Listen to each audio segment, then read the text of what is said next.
Istongo Seminole. I almost forgot how to say that.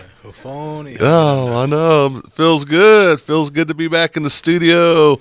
Jeremy Foltz, Choho Jeffgados, and I forgot what I usually say there. It's a beautiful day. Mojaneta Hadam. He lives in Popohoyan in it. Yep. Something like that. So today, Mojaneta. Hadam Nita, yeah. Another beautiful day. Hadam Nita. He lives in Popohoyan. Yeah. There we go. Got it said pretty pretty good. This is Jeremy Foltz. I'm going to be your host for the next half hour here on the best and only radio show produced by the Seminole Nation of Oklahoma. Sitting alongside of me, Mr. Delaney Pinnock. It's Jay. Welcome, and Hissy. I can barely hear you. Good deal. Man, we've got a action-packed show today.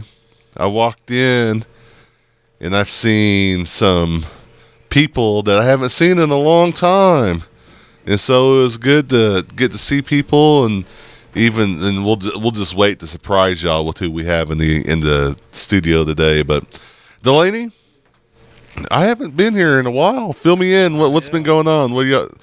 I know you've been solo hosting, right? Nope, that's been Josiah Bender. Oh, we had the A-team in while we was out, huh? So Mr. Josiah, Mark for everything. Always doing a good job in communications. But, and so since we've got an action-packed show, we'll just kind of get right on into it. This weekend is already Christmas Eve, so Sunday is December 24th. Some churches will probably be having their church services that day. Some may not, and so if you are looking to go visit some churches this weekend, you might just give them a call to make sure they're having services, because I know some will cancel and some might even have them earlier. But with church being on the Christmas Eve, the scheduled churches that are supposed to be having church meetings are Arbica, Big Arbor, Hickory Ground Number 1, High Springs, Kanawha, Hilltop, Little Casita, Middle Creek Number 1, New Arbor, Okima, Rock Spring, Anadarko, Ryle Community, Salt Creek Baptist, Seminole Baptist, Snake Creek 1 and 2, Trenton, Vian Creek, and Wagawa. And, we talked about it being Christmas Eve on Sunday. There are some churches having, most of them probably already had their Christmas programs, but we did get a flyer from Middle Creek Number 1 all the way down in Lamar. I know it's east of the reservation, but on Saturday, December 23rd at 6 p.m., they said, come celebrate Christmas with us. They're having refreshments afterwards, and they're doing their Christmas that night. So on Saturday, December 23rd at 6 p.m., go out east to Middle Creek Number 1, not Middle Creek Number 2 over by Holdenville, but the one that's a little bit further of a car ride out by Horntown. Keep going down that road, and you'll probably get there. You hit Carson.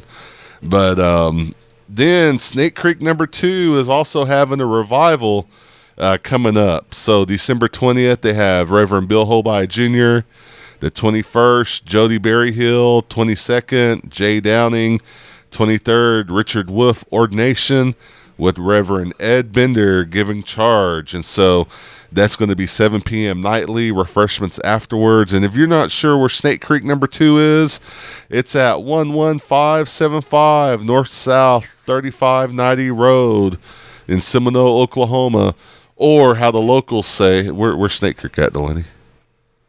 Out there by Little. Yeah, out there. out south a little. Just keep going and you'll see a sign. They got the sign out there, don't they? Yeah. For Snake Creek, yeah. Yeah, so if you hit that paved road going east of Little, and you'll see a sign. But it's, 6-7 miles? Something east? Like that, yeah. And then back to the south a little bit. But yeah, so go out there and have a good time with them. Also, the Choga the Lummy, the official publication of the Seminole Nation, is adding church service dates to the newspaper, and also, as you just heard on our radio show. And so, if you're a member of a church and you haven't heard your church listed for having a church meeting date, please email seminolemedia@gmail.com and let the communications department know the name of your church and when your next church meeting is, and they'll be able to get you in there. Also, every week we talk about the ones who have started their journey and already traveled on. And, this is probably one of the hardest times to lose someone. And, there's been a lot of people passing away. And so, we want to remember their families. They're missing loved ones today. We want to remember those families and members of the community in your thoughts and in your prayers. And at this time, we're going to go ahead and pause for a moment of silence.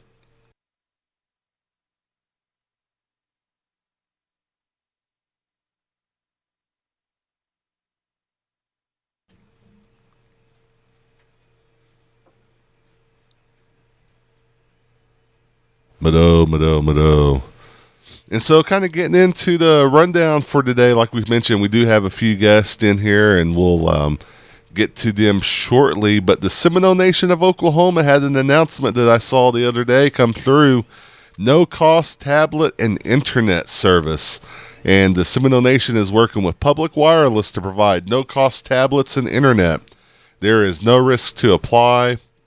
You'll never receive a bill for the internet service. The tablet is yours to keep forever with no obligation. And if you want more information for the no-cost tablet and internet, go on to the Seminole Nation of Oklahoma Facebook page and website, and you'll be able to get more information to get some internet and a free tablet. Can't beat that. The tribe, Seminole Nation of Oklahoma, will be closed December 25th. 26th, so that's for Christmas. It's Monday and Tuesday. Yeah. That means we'll probably have to re-record or pre-record a radio show for next week, huh? Sounds good. Very, very insightful information from Delaney Pinnock. But the also from the diabetes program, they just completed a fitness challenge, and the results are in. The top 3 teams. The best finisher, Fork and Spoon, lost 5.6% body fat. Brown Sugar lost 3.7% body fat. And Dragonfly lost 3.1% body fat. So congratulations to the winning team. Y'all lost, let's see, 5 plus 8. Almost 12% body fat between all 3 of them, huh? Pretty good. Yep. Also, tune in every Friday for Leah and Kayla's Friday Frenzy giveaway. 5 people usually win swag for correctly answering questions for a video that the Wellness Next posts every Friday. And so search the Facebook page. Search Facebook for the Seminole Nation Diabetes Program for more information. And don't forget about chair aerobics, Delaney. Well, they still got that going on Tuesdays and Thursdays. New Life Church in Wewoka starts at 10 a.m. Contact Tafikni Wellness for that. And they still have chair volleyball. Also at New Life Church, Wednesdays, 10 to 11 a.m. You know, that was a good time. And, I saw at the next Intertribal, they're doing chair volleyball as well. So chair volleyball kind of catching on. Yeah. Up. Yeah, you just can't get out of your chair and try to spike the ball like one of our language employees tried to do. It wasn't me. It wasn't me either. Also, childcare. The Seminole Nation Child Care Development Center had a Christmas office party on Monday, December the 11th, and included a retirement dinner for Miss Linda Buck, relative provider manager. Linda Buck was also recognized for 32 years of service to child care. Ricky Postoke, the director, wanted to recognize other staff members for their years of service. And so you might see a picture on Facebook with Cherry Johnson celebrating 15 years, Tina Washington for 15 years, Krista Conley for 15 years, Ricky Postoke for 36 years, and Linda Buck for 32 years, and Angela Wisnot for 15 years. Also, Don Foster, 15 years. So, congratulations. A lot of our kids probably went through there, huh? Mm-hmm. So, good job, y'all. Also, the communications department is needing your stories about the old KWSH radio station. The communications department is looking for old photos and stories of the old KWSH radio station and Seminole Nation radio program. Please email seminolemedia@gmail.com if you have any stories. All right, food nutrition. They'll be holding a Christmas toy drive. Was that today and tomorrow from 3 to 8? Located at OAP at the Mission. So that's the old bingo hall. Yep. Do they still call it the old bingo hall? Keith Locks. I think it's because it was the old bingo hall before the renovation. Yeah. So, okay. Some people might know it as that. Maybe the old bingo hall. But yeah, and then one important note on that, your child must be present and ages 0 to 17, and everyone is welcome. So even if you're just a member of the community, go ahead and come on out. That's going to be held at the Miccosukee Mission, which is south of Seminole. So get out there and get your kids some toys. You want me to read that one? Yeah, I'm behind. So you're welcome.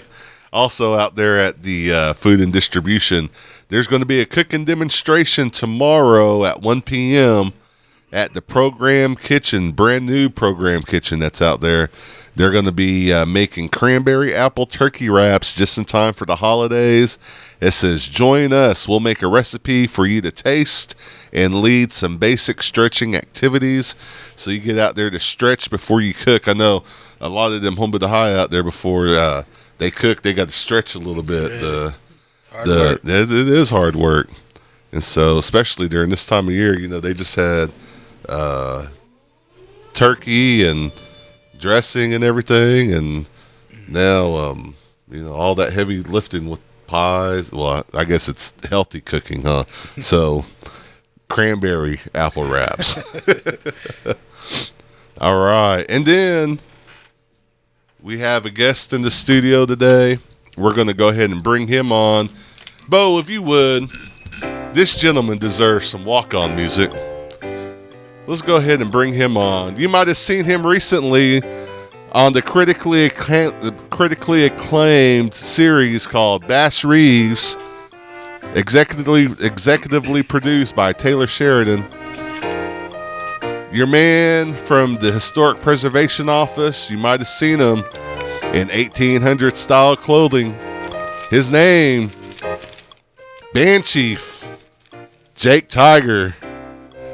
Jake, I don't know if I've ever given anyone an introduction like that before, but welcome to the show. Appreciate it, Jeremy. That was good. It's always good to have Jake on. Good friend of ours. Sounded like WWE SmackDown. I've been watching a little bit more of that. We've got a Seminole tribal member named Oscar Sellers that does a wrestling promotion, Majestic. And I've been kind of thinking I might want to get into it, but, you just helping me out for a New Year's resolution. But Jake, tell everyone why you're here today and tell everyone a little bit about yourself. So why I'm here today is we're going to talk about Okeechobee. Usually in December around this time, I come on the radio show and talk about Dade's Battle, but I thought we kind of mix it up a little bit. That way I don't get too redundant with all these stories, hearing the same story over and over. But yeah, do you just want to jump straight into it? Yeah, go ahead and jump right on into it. All right, so the Battle of Okeechobee, which is one of the biggest battles of the Seminole Wars, happened on Christmas Day, 1837. It's a really significant battle when you look at the history records of how the battle went about. The reason why is so. General Jessup was the general of the army during that time period. He was on a campaign. Just his whole method was to annihilate the Seminoles, get them out of here, send them out to Indian Territory, right? Capture them. He had about 6,000 troops that were going through all of Florida. Or my bad, not 6,000. 800 troops that were going through Florida, and And so they're going through there. They're capturing people in different villages. Sneak up on them when they're not suspecting. Mostly women and children, like he was going after. So that was his method, and so a lot of the Seminoles kind of caught what was going on, and so they're going through Florida. They're working the way down for the Panhandle, going into the middle, and they start to get to the wetlands. What I would say, where they're going to Okeechobee. Now Okeechobee is a Miccosukee word meaning big water. And so they get out to Okeechobee. You ever been out to Okeechobee down in Florida? It is huge. It's a gigantic lake. You look on Google Maps, there's a huge giant lake right in the middle of the state. The largest freshwater lake in the state of Florida. Yeah, there's plenty of gators. I've been down there. It's a nice area, but so getting into the battle. So Jessup had given the ranks to one of his best commanders, which was soon to be U.S. President Zachary Taylor. Zachary Taylor was that was his background before he became the president in the 1840s. But one thing about what Zachary Taylor was, he was kind of braggadocious. And how he was, and this is a really good example. So how Okeechobee unfolded in the battlefield was all these troops that were being led by Colonel Taylor were going through a field. They found one Seminole warrior that was in a field. It's most likely he was planted there, but and so that warrior kind of told the troops where the Seminoles were at. So this is kind of a little bit different from what the Seminoles are going to do in a battle, right? Because if we know our oral histories, we read all these historical records, we were masters of guerrilla warfare. We never prepared a battlefield, but this particular moment we did. And so we had about 400 Seminoles that went down to Okeechobee. They cut that sawgrass and kind of made it like kind of waist high. And so when those troops are going through that wetlands, or that one warrior had told the troops where to go. So they're going through there. Troops are walking through. And if you have a black powder rifle, you cannot get your powder wet, right? So they're walking, got their rifles above their heads, so they can't get their powder wet. You don't want to get water in your pan or your frizzen. And so they're going through there, and out of nowhere, the Seminoles just pop right up on the other side. Like they sprouted like flowers, right? They got Seminoles that were in the trees, in like sniper-like positions, and man, they just let loose on those troops. Because the troops, they had no protection. They got their hands above their heads, right? And so you got about 400 Seminoles that are just mowing down all these troops, the Missouri Volunteers. And their groups are kind of broken up under the commands on the Seminoles. One famous Kawakaji Wildcat, Abiaka, or they call him Sam Jones, and even Alligator also. They're kind of like the big names of that battlefield. And so they're all kind of spread out, and they were just mowing down all these troops. And the battle lasted for a few days, and then on December 28th, Zachary Taylor actually retreated, going back to, had retreated, and since he was outnumbered, or the Seminoles were outnumbered, they actually won this battle. Zachary Taylor had retreated. He gets back to Washington, D.C., and kind of proclaimed this battle as a U.S. victory, even though he had retreated. And so he used this battle for his own propaganda when he ran for president a few years later. So tell everyone, Jake, where they can get more information on the Battle of Okeechobee. Because I've seen a recent article somewhere, and so I just want to make sure it gets promoted. Yeah, I had written an article in the Chogotolove about the Battle of Okeechobee, and there's a little illustration also. It's a contemporary but it kind of gives you good insight about the battle. Now, of course, if you go more, you're going to go further in depth. I did a lot of reading on the Army and Navy Chronicles, war records from during that time period, which are really, really good. And of course, there's Seminole War history books at the Seminole Museum you can purchase also. But if you just want basic information, just go to the Chilgotoloni and look at that. And read the article written by our very own Jake Tiger. All right, Jake. Well, we don't have too much more time here, and we want to make sure we get everyone. Any last words?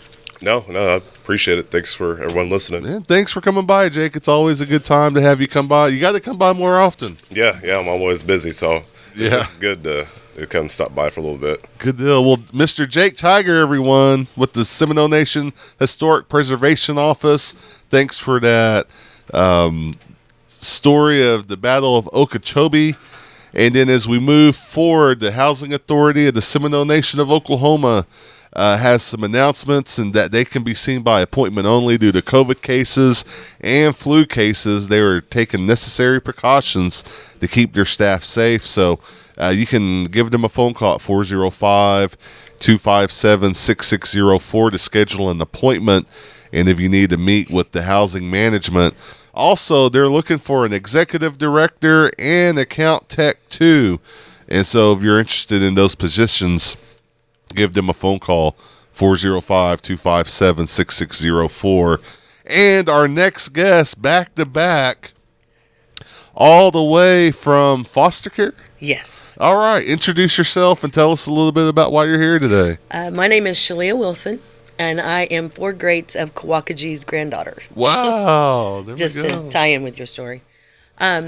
We are here to talk about the need for foster care and the importance of it. As we're trying to bring in more kids into the tribal system and get them out of state's custody. We are in desperate need of homes. And So- it starts with you guys. So who can be a foster parent? Anybody that doesn't have any child welfare history, of course, and felons. So, just anybody can apply. We have the applications. You can contact the Seminole Nation and ask for me through the foster care program, or Elizabeth Bible. She is my supervisor. Any one of us would be glad to help. I'm going to ask you a question.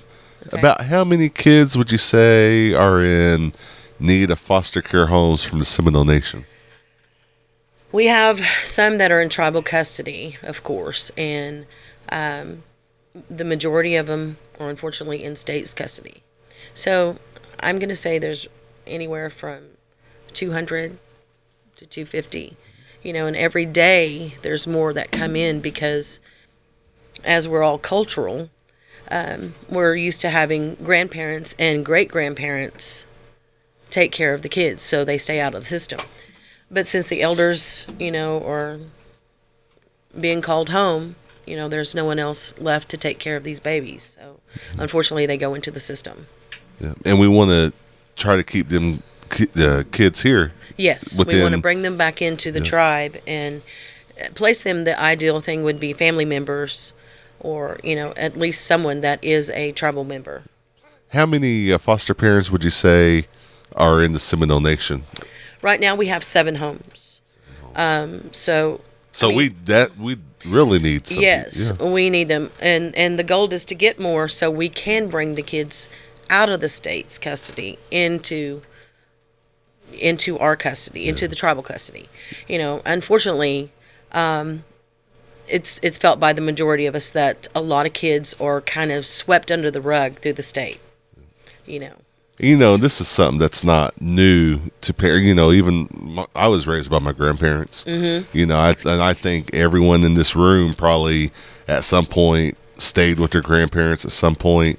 And that's kind of what we're looking at. Yes, it is. I mean, we just got kids that need some place to stay and kids that need somebody just kind of temporarily. Yeah, and they need love. A lot of them, it's the stuff that they go through is all kinds of abuse and neglect. It may be not that their parents don't care about them, but they're not equipped to take care of themselves at that time. So, to get them out of harm's way, ICW gets they're not fair to ICW because, well, they come in and take the kids away. Well, we're just trying to protect the kids until they can get in environments that's safe, whether that's with the parents or family or a foster parent. So tell people out there, I always tell people our listening audience is about 1 million, maybe 1.5 million people that's out there. Tell them, if people are interested, how would they get involved? The first step I would say would be to call the Seminole Nation Indian Child Welfare, or go to the website. We have information. Just go under ICW, and the information is there. The website, www.sno-nsn.gov. That's correct. I probably would have got tongue-tied and wouldn't been able to say that, but that is it. And then if they just had any questions, who would they get in contact with? The same way. You could just call the Seminole Nation Indian Child Welfare. And what's that phone number? Well, I only know mine, so you can call 405-584-2194. And that's the number I always give out on the radio show. Oh, well, that's my cell phone. So just call me. When in doubt, call me. I always answer my phone. Doesn't matter if it's on the weekends or whatever. I'm here to help. Good deal. And I'm sure, sorry, we're kind of short on time. No, that's fine. I appreciate you guys having us. Yeah. Is there anything else you'd like to share? Just, it's a blessing to be in the profession that I'm in. It's not easy. We appreciate each and every one of you guys for all that you do. But with you and us together, we could help a lot of kids and show them a difference, make a difference in their life. And y'all just had the Jibani and Hokti tree. Yes, and we are still working very diligently on that to get them out to them. And the ones that have supported was tremendous. We've had a couple of big donors from construction companies that were very good. Churches, just individuals. I mean, they've really stepped up. And if we could have that kind of support with applicants being foster parents, we could turn this around quickly.